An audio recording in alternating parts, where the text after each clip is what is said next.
It's opening day!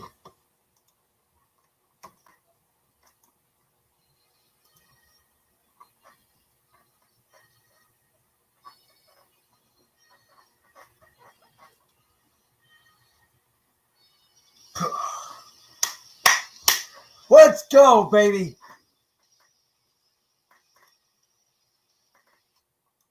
So, of course, ladies and gentlemen, boys and girls, children of all ages, you are listening live here to Brendan's World on this YouTube channel on this Friday, July 24th, 2020. It is opening day for Indians baseball. Thank you for joining me. I am your host, Brandon Lewis. Now, some quick housekeeping notes. First of all, our new theme song for the show. Thank you to Written Temptation for the Reckoning. That will be the new official theme song of the show. With that being said, ladies and gentlemen, in case you missed it, earlier today I posted a huge announcement. We have a new era of Brandon's World upon us. And that era will begin August 28th, 2020, when we have YouTube exclusive shows starting every Friday at 10 a.m. It's going to be just like a radio show, but we are going back to our roots, back here on this YouTube channel. And one of the best things about being on YouTube and not being on the radio is we're going to be able to explore other avenues, including political stuff, maybe talking some Black Lives Matter and some other stuff in our community. We're going to be exploring a lot of stuff. With that being said, ladies and gentlemen, this is a sports show, and we are live talking Indians baseball. If you guys want to join the stream, if you guys want to chat Indians baseball with me, please click that link in the comment section. That link will bring you to this page here where you will have to sign in, and at that point you can join the stream. Once you join the stream, there are only 2 more people limited per stream. That way we can have 3 people in one room at once. That way I feel like we're all safe, as well as, ladies and gentlemen, make sure that you guys are wearing your mask when you are outside in public. Keep everybody safe as we are social distancing during this time. But with that being said, oh my goodness, ladies and gentlemen, it's been a long time, man.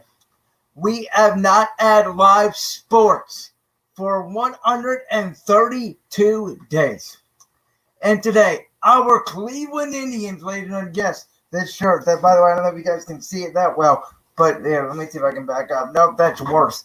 It says, I love Tribe on it. I'm wearing my Indian shirt today, man. I am ready to go. And, let's talk some Tribe baseball. Again, usually it would be around, I think opening day was supposed to be March 26th of this year. The Indians were supposed to be taking on the Detroit Tigers. And the good news is about the Indians this year, man, we're not going to get snow for opening day, right? So we should be good to go. But, of course, tonight we're taking on the Kansas City Royals. And I do want to say, after a very public and near disgusting negotiation between the MLB and the MLBPA, a very public battle, I thought baseball was never going to happen. I didn't think that we were going to get to today. I thought it was going to be a very public battle, and I actually supported the MLB on the matter. Look, if I was the MLB, we would not be sitting here today. I would have fought for a salary cap. I would have fought for basically everything that baseball needs to be fixed. There would have been no season.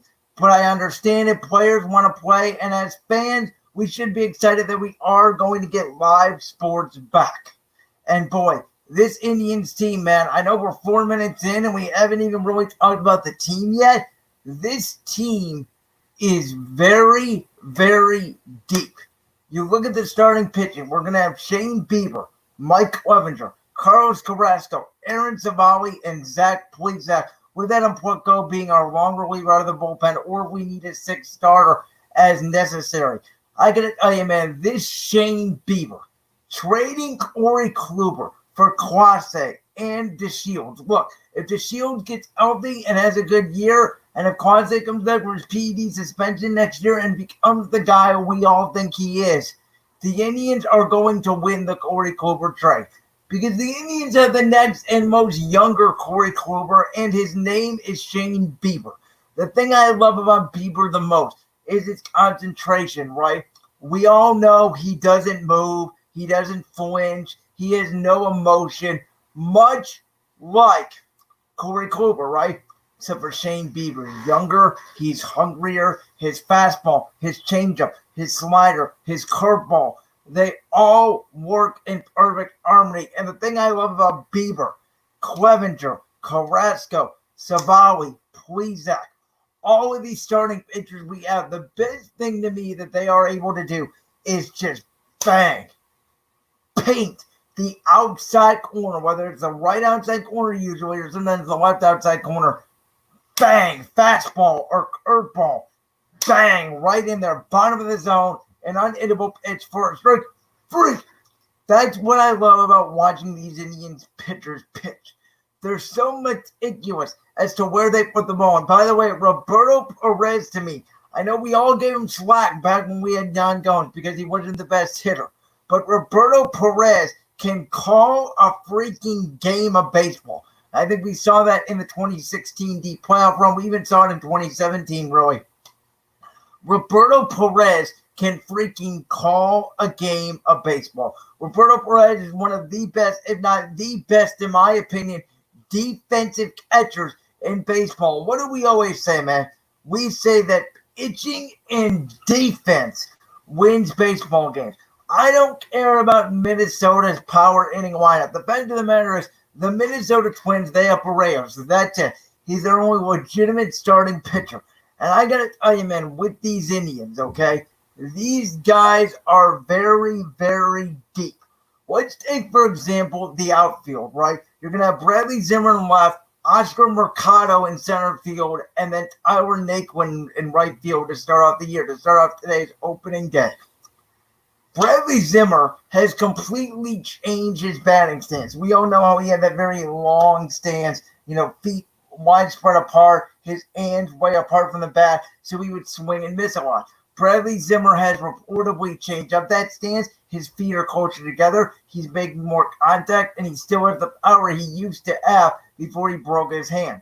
If Bradley Zimmer is as good as we think he is, it's going to be a big punch to the Indians' left field. We know how special Oscar Mercado is in center field. We saw him last year hitting in the number 2 hole behind Francisco Lindor. This year, it seems like because of the way our lineup is shaping up, he's going to be hitting down in the bottom of the order. I think that'll be a nice change to turn the lineup over back to the top of the order. And then, of course, in right field, Tyler Naquin. Before he tore his ACL last year, Tyler Naquin was on a roll. He was the breakout Indians player of the year last year. I would argue a guy none of us expected to really be that good. We saw Naquin's potential, but we're just like, he's a guy. Kind of like how Jose Ramirez was just a guy before he broke out. I think Tyler Naquin is going to be due for a huge year in right field. Don't forget also, we added Domingo Santana, pretty good free agent signing. He can play some right field, and his bat as a DH will be valuable or as a pinch inning situation. You also have, of course, our normal DH, Franmil Reyes, who will occasionally play right field. This is my one worry about Franmil. And it seemed like he fixed it at the end of last season, which feels like forever ago, because it freaking was. It was 10 months ago since the last time the Indians played a damn baseball game.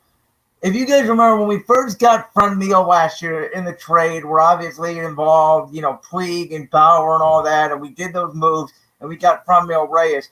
My big knack about Franmil was he would always swing and miss at high fastballs out of the zone, right? It felt like the scouting report was really, we're going to throw 3 fastballs right down the plate, boom, boom, boom, elevate them, and there goes Franmil down on 3 strikes because it was just above the belt. He would want to swing at them, and, he would just swing and miss every time.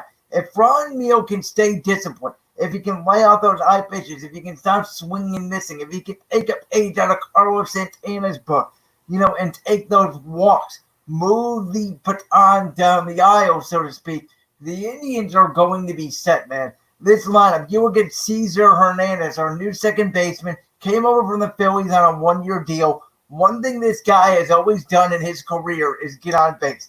He's a pretty good defensive second baseman, but he's like your perfect leadoff hitter. He just gets on base. Again, move the baton down. Jose Ramirez will bat second. I've always liked Jose a lot better at third base than second base personally. I like the fact that the Indians replaced Jason Kipnis with the second baseman and didn't try moving Jose to second. I thought that was the right move. So you have Jose hitting second, and then our best hitter, obviously, Frankie Lindor, who, let me say this, let me get up and go into the camera here real quick. We are not going to be able to pay him. Sorry about that, guys, but we do have some guys in the minor league system, and I think that the Indians are going to be set for years to come. You have Lindor third, Santana fourth, Reyes fifth, Naquin sixth. It seems like Perez seventh, Mercado eighth, Zimmer ninth. Somewhere along those lines, I think that's how the order is going to go. And I'm very excited because, look, the Indians lineup, we all know, has been the quote-unquote weak point of the team the last couple of years. Everybody keeps telling me, we need more power. We need more power. And last year, I would agree with you. Look, if we would have got Yasiel Puig back this year, our team would have been set. We had more power last year. These young guys, like Savali and Puizak, just ran out of gas because we had to rely on them so much. I think this year, when it comes to the new MLB playoff expansion format, look, the way it is right now, the Indians are basically guaranteed to make the playoffs, okay?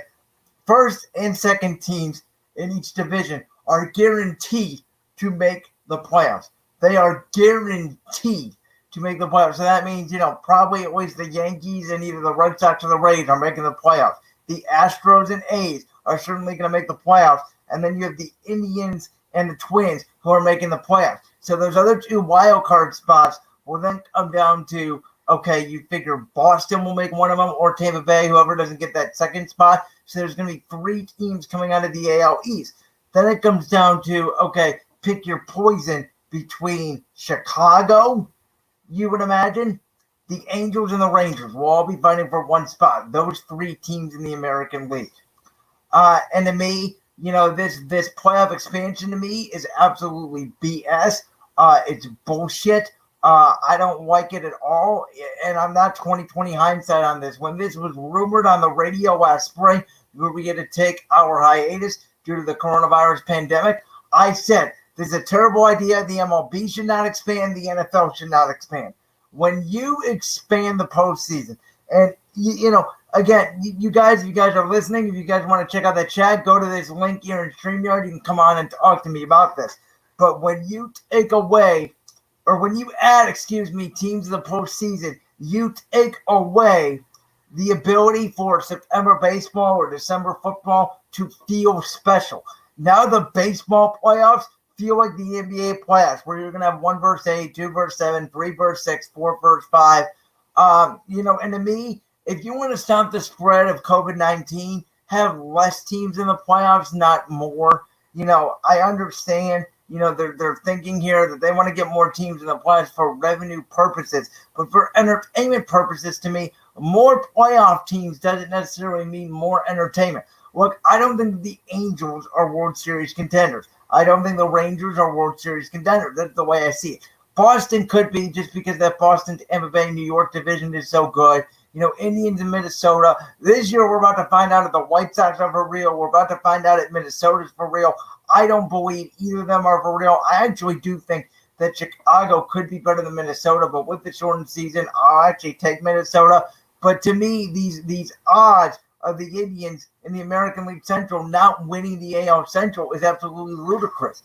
Look, I don't care if you have a big power lineup. To me, pitching wins every single day of the week. And the Indians' starting rotation is as good as anybody in the major leagues. And the Indians, now they have the inning. Cesar Hernandez is an upgrade over Jason Kipnis.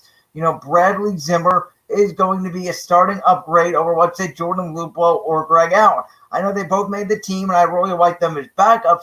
But Bradley Zimmer as an opening day left fielder is a huge upgrade. And, you still have Santana. You still have Ramirez. You still have Franmil Reyes. You have Domingo Santana, as I mentioned. This Indians team may not have the household names besides, Lindor and Ramirez, and you could argue Santana. But what they do have is a bunch of really good B to B plus guys. And that's what baseball is all about. Baseball is not about having the stars. That's the NBA. Baseball is about team camaraderie. That's what baseball is about. And I really do feel like that the Indians this year have a great chance. You look at the AL Central, the Indians should be able to beat down on the Tigers and the Royals. They should, without a doubt, the Indians be able to go 8-2 against Detroit and 8-2 against Kansas City. We hope. Again, the goal, if I'm the Indians, because you know you're going to face the NL Central this year. You know you're facing the Cardinals. You know you're facing the Brewers. You know you're facing the much improved Cincinnati Reds and the Chicago Cubs. The only team that's terrible in that division is the Pittsburgh Pirates. So if I'm the Indians, the goal this year, and again, most of these series will either be 2 games or 3 games. If it's a 3-game series, your goal is to win 2 out of those 3 every single time. If it is a 2-game series, your goal is to at least split.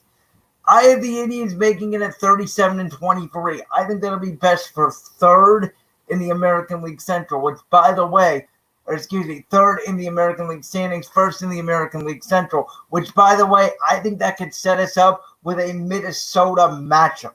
I think 3 versus 6 could be us versus Minnesota, because I think the Yankees or Houston are going to get that 1 or 2 seed with the Trios at number 3. I think Tampa Bay would be number 4. Boston would Tampa Bay would be 4, Oakland 5, Minnesota 6. 7 will probably be Boston, and then 8th will be whoever you got down there. And again, Boston's a very dangerous 17.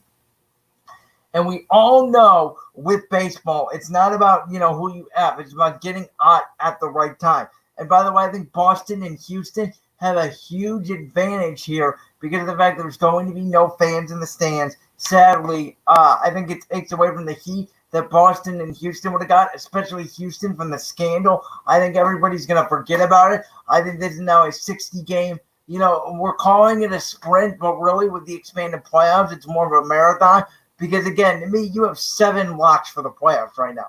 The 3 in the American League East, the Indians, Minnesota, Houston, and Oakland. To me, those are 7 of the 8 team locks in the American League. You just have to figure out that 8th team. To me, the National League is where it gets a little bit more complicated. Now, to me, you're going to have 3 teams for sure make it out of the NL Central. The combination of Cardinals, Brewers, Cubs, and Reds, 3 out of those 4 teams are at least making it. I wouldn't be surprised if they're both wild cards and all 4 of those teams make it. With, you having the Dodgers and then, the Braves and the Nationals, whoever. But the NL Central and the NL East are going to be very competitive. I think the Dodgers run away with the NL West. The NL Central and the NL East are going to be very competitive because you have the Nationals. But with all the COVID cases and all the guys they lost, they're not going to be as strong this year. The Phillies with Joe Girardi seem like they're contending this year. The Mets seem to be on the rise. And then, of course, you have the Atlanta Braves, who to me should be the favorite to win that division, though my dark or sneaky pick is Philadelphia. But again, you have the Cubs, the Reds, the Brewers, and the Cardinals. They're all similar teams. They're all so good. So, again, if the Indians can go, theoretically, I think it's we play 4 against each of them. So, if we go 8-8 against those teams, I think the Indians will be okay. I actually think we have 6 against Cincinnati. So, if we go 9-9 against those teams, we have 6 against Pittsburgh. So, it would be 7-7. So, we go 7-7 against those teams. I think you're set up as long as the Indians can, go 6-4, 7-3 against Minnesota, 6-4, 7-3 versus Chicago, and then you just dominate Kansas City and Detroit. Again, I have the Indians this year going 37-23, winning the American League Central. Now, I am not going to do a full-on baseball preview this year where, I go through every division, every team, the standings. I've done that in years past. I'm not going to do that this year because while I'm saying that there are locks, I do believe that there will be some surprise. There are going to be some teams that we think are going to be good that are going to be terrible. There are going to be some teams that we think are going to be, bad that are end up going to be good. I think in the American League, you can automatically eliminate Toronto, who was to be playing in Buffalo this year. That just came down. So I think you can eliminate Toronto, Baltimore, Kansas City, and Detroit. I think those are 4 teams you completely eliminate from the American League. And then you can arguably get rid of Seattle. So there's 5 teams. So you're down to 10 teams fighting for 8 spots as opposed to, for me, 10 teams fighting for 4 spots. You see how that works? Like mathematically, you're getting rid of the suspense of September because, you're just adding more spots, which leads to less competitive baseball. I mean, I guess competitive baseball for seeding circumstances But anything more than that, I'm talking about win and you're in or lose and you're out. That's the type of competitive baseball I want to see. And again, with the fact that all second place teams make the playoffs this year, I mean, the Indians would have made the playoffs last year underneath this format. So, to me, again, the real competition comes down to the National League because your only lock, to me, really is the Dodgers. That's your one lock because we don't know who's going to win between the NL East and the NL Central. Whoever wins those divisions and whoever makes second place will make the playoffs. So we have, 5 teams there, and then the other 3 teams you're really battling for. We know the NL West, somebody else is going to make the playoffs, so that at 6 teams, probably going to be Arizona or Colorado, or the Giants even can make a push, but I don't see it. So, to me, the National League is the weaker conference. To me, if everything goes right for the Dodgers, who just signed Mookie Betts, which to me is a bad contract, but we'll see how it works out. To me, if everything goes right, the Dodgers should be the favorite in the National League. I don't think there's going to be a team like the Nationals again who catches fire, but we'll definitely see. There's no doubt about that. So, with that being said, I really quickly want to touch on the Indians bullpen because, we know we have Brad Hand as the closer. We know he is the guy who's going to close out games. We know James Erichek is going to be our setup man. I'm interested to see James Erichek. I know he throws a 100-mile-per-hour fastball, and so we have an 8th and 9th man already set up. What I want to see when it comes to the Indians is how do we get to Erichek? Is it going to be Adam Simber, who I really like because of that vicious sidearm delivery? Is it going to be Nick Wickren? Or is it going to be, one of these other guys, that we signed? Is it going to be Oliver Perez, another left-hander? So the Indians have some options when it comes to the bullpen. I know majority of people are concerned about the bullpen. I'm not. I think Terry Francona is one of the best managers in baseball. This 3-batter minimum, though. Oh, my God. This 3-batter minimum is going to wreck so many people in this game. It's going to cause so many injuries because these bullpen guys are not prepared to throw against 3 batters. They're prepared to throw against 1 batter. So when you have all that, I think it's going to cause concern for injuries, and that's the one place I'm worried about is injuries with the bullpen. Besides that, starting lineup again, I'm really confident with Jose Ramirez, Carlos Santana, Frankie Lindor, and all of those guys. So with that being said, we are going to go ahead and wrap it up here. Make sure you leave a like, leave a comment, leave a rate down below. This was our Indians season preview opening show. Hope you guys enjoyed it, and I'll see you guys August 28th for a YouTube exclusive show. We're back in the air, baby. I'll see you on the 28th.